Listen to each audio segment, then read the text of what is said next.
Welcome to Ozfish. Dave here. Let's get some. I thought what we do in this episode is have a little tackle talk in relation to the way that I approach my live baiting for Jewfish or Mulloway in the river. I guess the first thing I'd like to talk about is what I call my popper rig. So the popper rig is based off a Halco rooster popper. That's an actual 10 centimeter Halco rooster popper. And what I've done is, the first thing I've done to that Halco rooster popper is I've taken all the split rings off it and the trebles off it. And then what I've done is, this initially was a red and white coloured like rooster popper. So what I've done is I've just used, I think I used black nail polish there, but might have touched it up with a black permanent marker. And I've actually coloured it in black. So you get this black with a red head. And the reason why I did that was because I do a lot of nighttime fishing, like in the dark, and sometimes that black will silhouette underneath the water in the night. So that's why I painted it black. I'm not sure whether it makes any difference or not, but I like to actually paint it black. And then what I've done is I've only kept one split ring on the rear of the rooster popper. So that's a trace of about 45 centimeters in distance. So when I am Jewfishing, I don't use any fluorocarbon. What I use is I just use monofilament, and this is a 55-pound Snyder monofilament, and it's an excellent material for your leaders when you're Jewfishing. Why I like the monofilament as opposed to fluorocarbon is it's cheaper, but what it does, it has some really nice stretch in it, so it stretches really well, which takes out the lunges of the Jewfish's head. And then of course, if you've ever watched my channel, what I absolutely love to use is circle hooks. So what I'll do is, I'll show you, actually, I've done this before, but I'll show you how I actually tie a circle hook on and how I do the Dacron loop. It's really cool. The Dacron loop works really good in conjunction with cable ties. Then what I do is I tie a perfection loop off the top of the popper. Again, I use the 55-pound Snyder, and that's about a 50 centimeter trace, like up to a swivel. And then what I always use on all my Jewfishing rigs, popper rigged or running sinker rig, I use a large Lumo bead, and that slides down over the top of the knot. And what it does is it just protects the knot. When I've got a big, I might be using 8-ounce and 10-ounce snapper leads, anywhere from 6-ounce to 8-ounce to 10-ounce, depending on how big a tide I'm fishing, how much run there is.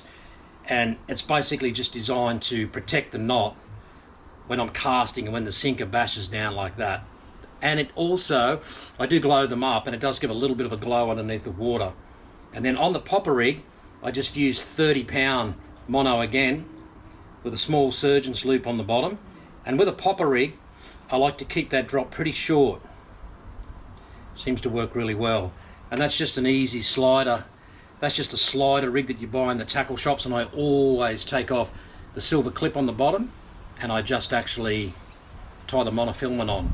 Now why I use this is that what it does is it spreads out the surface area, rather than having a swivel with a tiny bit of surface area which pulls against your line like that when you're dragging a big sinker. This tends to spread that load out. So if I have got a really hot fish and he's dragging that sinker, and it does drag along the bottom, the surface area is spread out across the mono, and there's less chance of you actually getting cut off with your swivel. So I always like to do that. Increase surface area. Yeah, so when you're dragging, it's just, it works like really well. It does slide really, really easy on your line. So yeah, that's the popper rig that I've been trialing.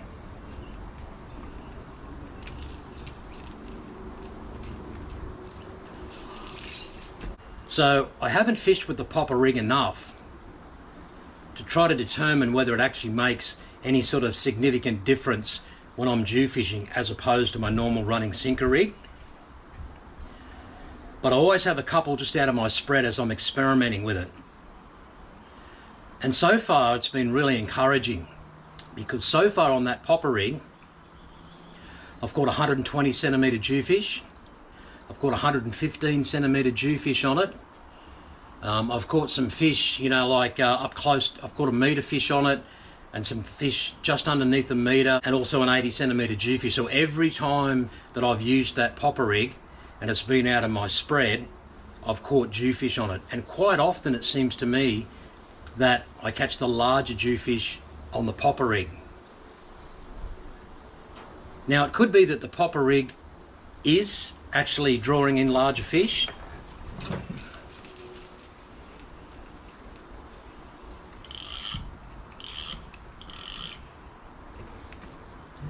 Because what the popper rig is designed to do, it does three different things. This popper rig is actually inspired from the Americans who fish for catfish in America. And the one major feature of the popper rig is that it has a rattle in it. And in America, they reckon that the catfish are drawn to the rattle. So jewfish are a very curious fish, and if that's rattling underneath the water, jewfish have a very powerful lateral line, and it's possible that they're actually drawn towards that rattle, as to say, is that something to eat? Another thing it does is it tends to float the bait just a little bit. The tide would be running pretty hard on it, but it would give a little bit of flotation in relation to the bait. And what it does is it gives a second profile. So what it does is it looks like there's actually two baits swimming in line. One livey, kicking hard off the bottom, and the second bait up in front of it. So it's almost like fishing with two baits. So when I do use this rig, I like to put quite a large live bait on the back of the circle hook, just to give it maximum kick and to get it rattling.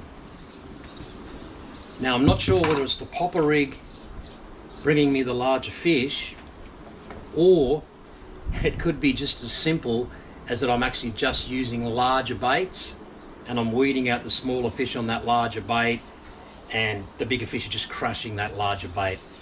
So it could be that, could have nothing to do with the popper rig. It could be a combination of both, or the popper rig could be quite effective in relation to drawing larger fish to the boat. Anyway, I need to keep fishing it, and time will tell. But it certainly looks really cool. It's a really cool looking rig. I love it when I'm fishing. I'll just show you how I tie a dropper that I'm going to attach my sinker to on a running sinker rig. I just use 30-pound monofilament, doesn't matter the brand. Now what some guys will do is they'll use a little bit lighter than 30-pound. And what they're thinking is if their sinker gets hooked up, they're going to use it as a breakaway rig, and it's actually going to break the sinker away, and they're going to get the whole rig back. But I actually don't like that. I actually like to use 30-pound. And the reason why is because I'm using quite heavy sinkers and quite large baits. And when you actually are throwing them out, you can bust off your sinker because there's so much velocity behind that cast. So I just stick to 30-pound. And I don't lose a lot of rigs when I'm fishing in the river, generally. But yeah, so all I do is, I'm just going to do a really simple, I think they call this like a surgeon's loop. But yeah, I've just got some 30-pound monofilament. I'm simply just going to double it over. And then what I'm going to do is, I'm just going to create an underhanded loop and pinch it between my thumb and forefinger. And I'm just going to go simply through that loop twice.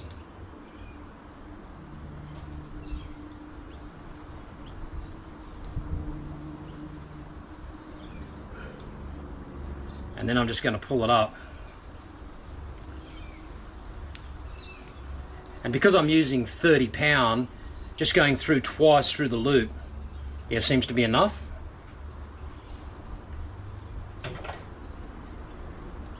Cut the tag end off. And then what I'm going to do is, I'm just going to go through the red slider.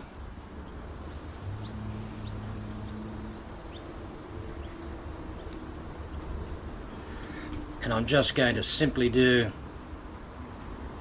like a 4-turn uni knot. Pull that up.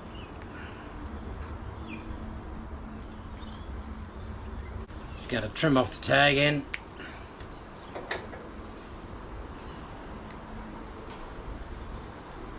And when I'm Jewfishing, I do like to have a little bit of a drop, a little bit of a distance to my sinker. And what that allows it to do is it lays on the bottom and it just allows the live bait to just swim up a little bit. Sometimes I'll use even a little bit more distance than that.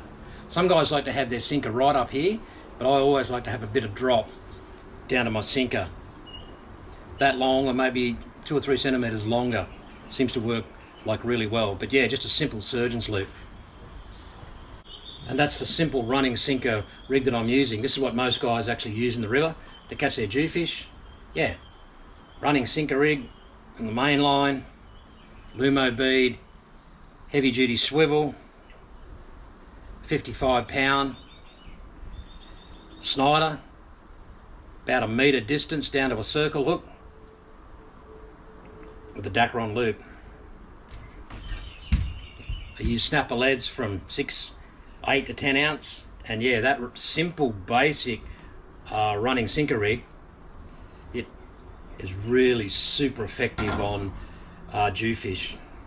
Really good rig for, you'll catch really big flathead on it in the river. Works really great for that. I've caught snapper, and I've built a really big bream that have attacked my yellowtail. Caught some really big tailor that have just woofed those yellowtail, but yeah, like works really, really good. So I have done an episode in relation to how I rig up for jewfish, but I'll just show you again how I tie on the circle hook. I absolutely love the Owner SSW inline circle hook. I use size 6, 7, 8, 9/0s. And what inline basically mean is there's absolutely no offset in the hook, and the eye of the hook lays parallel with the shank of the hook. So it works really well. They use that for game fishing, for trolling for marlin and big tuna and things like that, but it works great for jewfish. So what I've done is I've used this hook a fair few times on sessions, but I'm still able to use it. And what I'll do is I'll just, keep sharpening up the point of that hook, like each time I fish it, with a little bit of rough sandpaper.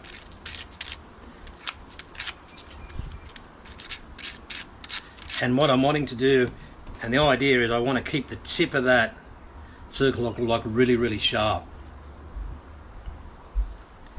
So this is how I tie the hook on. I've taken about 1 metre of the 55-pound Snyder. I'm going to tie what they call like a nail knot. It's a snell knot essentially. So what I do is I hold the circle hook in my left hand, starting with the thumb and forefinger. Then I lay a small section of monofilament on the top. I don't need much tag end off the back, just a small amount. And then I do a big underhanded loop. And then I lay the other end of the line straight on top of the circle hook. Again, I don't need much. I've got a little bit of tag end here, a little bit of tag end there. Then what I do is I just begin to do an overhand wrap. And I just want to lay each section of line neatly behind the first roll. I go down 7 times. And I'm rolling over the shank of the hook, and I'm rolling over that monofilament. Then what I do is you'll get a little bit of twist in it. Then what I do is I grab this in my mouth and pull.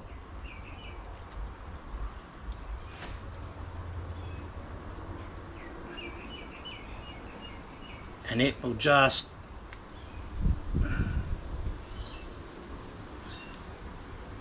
pull up really nice and tight. Back with the tag. And what I do is I roll it round until I get the line sitting right on top of the eye of the hook. And then the main thing is, I want to take this and I want to come down towards the floor of the boat, down through the top of the hook, like that. Pull it through, pull it up really tight, pull the other,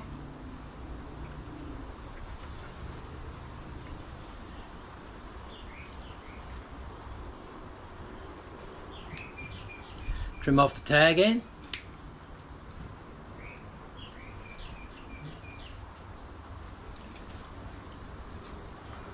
and that's how I'm tying on the circle hook. Comes out really, really nice, really neat. It's really important that you come down through the eye of the hook so that the circle hook works the way it's meant to, with the memory of the line like that. That's what actually makes the circle hook turn around in the fish's mouth. You don't want to come that way, you want to come down. So yeah, that is how I tie on the circle hook. Really nice, really neat, and super strong. You cannot break that. And I have caught hundreds of fish on that particular knot. I use that on J hooks. Works really good on a J hook as well. It works really good on the circle hook. Let's have a look how I put a Dacron loop on the back of the circle hook. So this is a different circle hook. I'm just going to trial this circle hook. This is a SSW circle hook, but it's not inline. So you can see how the eye of the hook is actually turned up, but I've used exactly the same nail knot on it, and I've come down through it, and I've still got that really beautiful loop in that line, the memory of the line. And this hook is just slightly offset to the main shank. So the two differences are, the difference between the inline and this circle hook is, yeah, the eye is turned down, slight offset, but should still work really good. So when I make up the Dacron loops, I use 200-pound black Dacron. Colour doesn't make a difference. I just bought some black.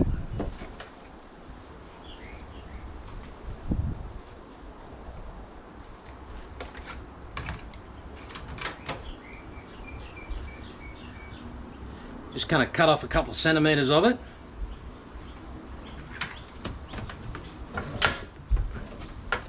And the first thing you need to do is just burn the end of it. Give it a bit of a tap, and it melts it really nice and solid. And what I do is, I need my glasses for this, and what I do is I just hold the Dacron in my left hand, and I just place that barb right in the center of the Dacron, a couple of mil down from the end, and I just press it all the way through, pop it up over the barb. Then what I do is I just turn it round, pull it down to the barb, and I just sleeve myself enough for a loop, and I go straight down through the center of the Dacron as well. Pull it up over the barb, slightly trim it up. It's very important that you melt the ends. Keep pressing it down.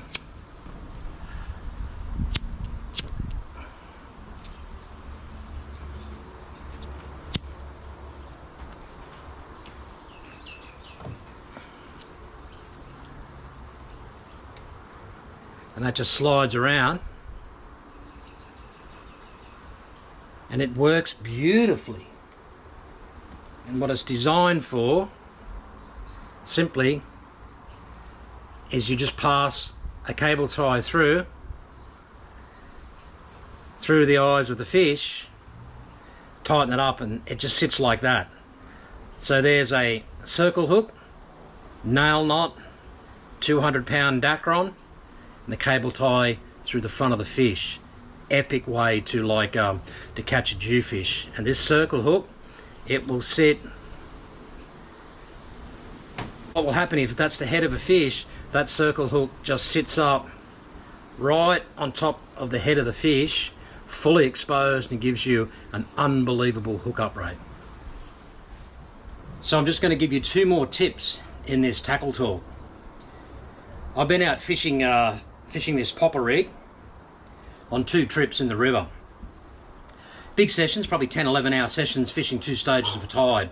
And in 2 trips I've caught 13 jewfish of all different sizes, the biggest being 115 centimetres and the smallest being about 55 centimetres, and all fish, you know, all the way between, you know, like yeah, fish up to a metre and 90s and 80s, and yeah. So but what you want to do is, every time I go jew fishing, the first thing I do is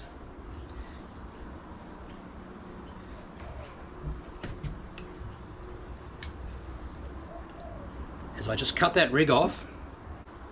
And what's really important is to actually take your monofilament and just check about 6 to 8 meters of it. Because what happens is, you're fishing in different locations in the river, and the bottom structure in different parts of the river, it changes. So sometimes you're fishing over a nice, even, sandy, muddy, silty bottom in some areas, and in some areas you're fishing where it just must be like the bottom must be rippled, and there must be little bits of like cockle bed, or little bits of oyster, or little bits of rock. In some areas of the river it's actually a little rougher on the bottom, and your yellowtail will get down in amongst those ruts on the bottom. And what happens is that, like, yeah, in the tide and the current, your monofilament sometimes, yeah, will be sort of like rubbing on the bottom, and sometimes you've got to fight fish through other lines, so you'll have other lines running through. So what I like to do is just, yeah, check that monofilament, wet my fingers, and make sure that I haven't got any areas that are frayed and roughed up. And then what I'll normally do is I'll normally take about a metre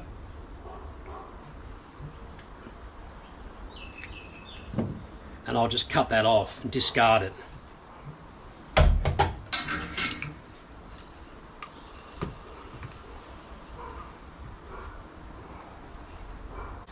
So yeah, that can be, you learn that the hard way. And then what I do is I just simply re-rig. Slider on first. Lumo bead.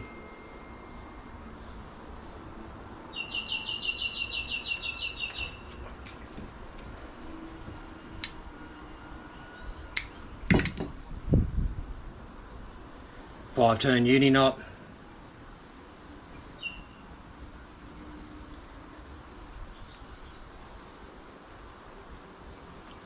Wet it.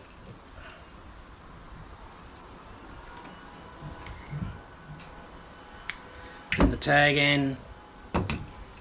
Jam the Lumo bead down on the swivel.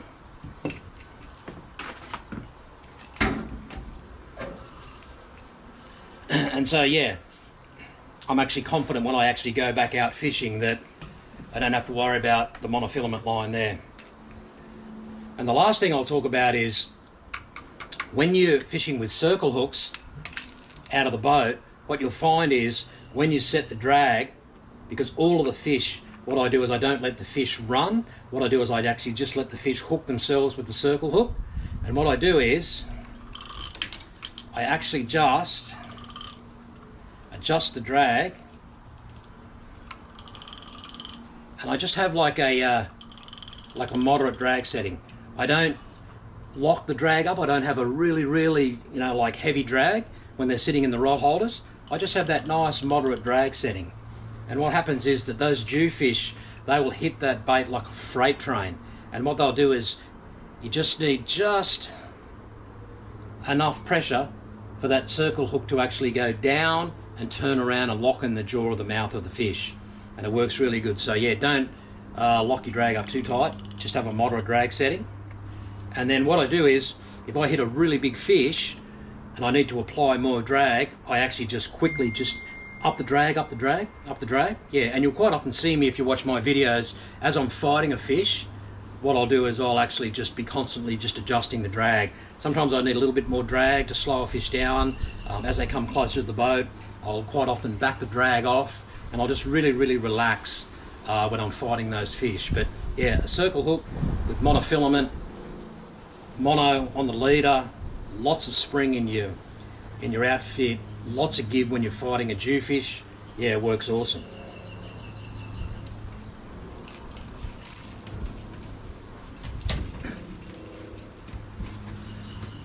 Alright guys, I'm going to wrap that tackle talk up there. I hope I've helped you out there. They're the rigs that I use when I'm jew fishing. They work really well for me, have a really fantastic hookup rate. I think my hookup rate's probably about 95% when I'm jew fishing. Like, I don't miss many jew, like when they hit me. Of course, you know, when I'm out jew fishing, you will get smaller jew, about 40, 45. You know, maybe up to about 50, and they will attempt to crash tackle your baits, and quite often you'll get your rod bend over and pull a little bit of drag, and they'll let that bait go. But once I get those fish 65, say for about, once I hit fish 60 centimeters and above, yeah, my hookup rate is super high. And once I've actually hit a fish and I've got that circle hook in, yeah, I never lose a fish. And the beauty of the circle hook is, the last thing I'll say about using a circle hook is, yeah, you don't do anything with a circle hook. The fish hook themselves, you don't even have to rush to the rod, you know, like the rod will get slammed in the rod holder or the snapper rack, whatever you're using. It'll be screaming off. There's no need to get excited. There's no need to run to that rod. Quite often I have time to just hit my GoPro, record some of that run, set the GoPro up, casually walk down, yeah, pick that rod up, and I just wind, and it works really good. And what happens as well is, when you're jew fishing, you do get quite often you get double hookups, so they're unreal for that. You can just smash a fish, be fighting a fish, second rod goes off and gets slammed, and I just leave that rod, I don't even touch it. And yeah, I'll get the other fish up and I'll drop it on the deck, measure it, take a photograph, release it, grab the other rod, take up the slack, and the jewfish is always there. So circle hooks, man, they're an awesome thing to use. And of course, if you've watched my videos, I'm a catch and release guy. I hate killing jewfish, so yeah, I'm all about sport fishing for jewfish or mulloway. Yeah, I don't kill any fish in my boat. The only time I ever kill a fish, if I get a fish and I can't revive it, and it's belly up, and for whatever reason it's died on the deck and I can't revive it, then of course, yeah, I'll take that fish. I won't let it just float down the river belly up and die like that, but that's the only time I'll take a fish. The only other time is around about Christmas time. Sometimes my mates will really be pushing up on me hard for a little bit of fish for Christmas, so I don't mind taking my mate out in the boat and killing a jew for him for Christmas, for him and his family. But other than that, on Ozfish, mate, she's all catch and release. If you like the channel, make sure you subscribe, hit the like button, hit the notification bell if you like, send me a comment. I get back to most blokes. Okay, till next time, this is Dave signing off, and always remember, let's get some.